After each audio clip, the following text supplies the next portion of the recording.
10-ാം ദിനം കളക്ഷനിൽ വർധന. എമ്പുരാൻ കേരളത്തിൽ നിന്ന് ഇതുവരെ നേടിയത്. മലയാള സിനിമയിലെ എക്കാലത്തെയും വലിയ ഗ്രോസ് കളക്ഷൻ ഇപ്പോൾ എമ്പുരാന്റെ പേരിലാണ്. ഏറ്റവും വലിയ ഓപ്പണിംഗിൽ നിന്ന് തുടങ്ങി ഏറ്റവും വേഗത്തിൽ 100-200 കോടി ക്ലബ്ബുകളിൽ ഇടം പിടിച്ചതും ഈ ചിത്രമാണ്. പല വിദേശ മാർക്കറ്റുകളിലും റെക്കോർഡ് കളക്ഷനും. ഇപ്പോഴിതാ ചിത്രം കേരളത്തിൽ നിന്ന് ഇതുവരെ നേടിയിട്ടുള്ള കളക്ഷൻ സംബന്ധിച്ച കണക്കുകൾ പുറത്തെത്തിയിരിക്കുകയാണ്. മാർച്ച് 27-ന് പുറത്തെത്തിയത് മുതൽ നാടകീയമായ സംഭവ വികാസങ്ങൾ കാത്തിരുന്ന ചിത്രം കൂടിയായിരുന്നു എമ്പുരാൻ. ഉള്ളടക്കത്തെ ചൊല്ലി സംഘപരിവാറിൽ നിന്ന് ഉയർന്ന വിമർശനത്തെ തുടർന്ന് ചിത്രം റീ എഡിറ്റ് ചെയ്യാൻ നിർമ്മാതാക്കൾ തീരുമാനിച്ചിരുന്നു. റീ സെൻസറിംഗ് വാർത്ത എത്തിയതിനെ തുടർന്ന് ചിത്രത്തിന്റെ കളക്ഷൻ കൂടിയിരുന്നു. റീ എഡിറ്റഡ് പതിപ്പ് തിയേറ്ററുകളിൽ എത്തിയതിനെ തുടർന്ന് കളക്ഷനിൽ വലിയ ഡ്രോപ്പും സംഭവിച്ചു. കേരള ബോക്സ് ഓഫീസിൽ ചിത്രം നേടിയ ഏറ്റവും കുറവ് കളക്ഷൻ ഈ വെള്ളിയാഴ്ച ആയിരുന്നു.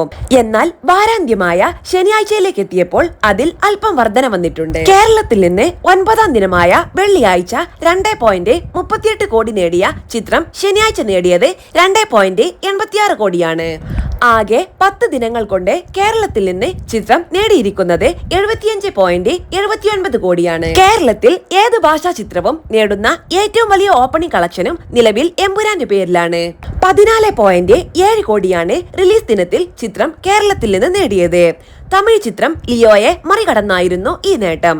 അതേസമയം മഞ്ഞുമ്മൽ ബോയ്സിനെ മറികടന്നാണ് മലയാളത്തിലെ ഹയസ്റ്റ് ഗ്രോസർ എന്ന റെക്കോർഡ് എമ്പുരാൻ നേടിയത്.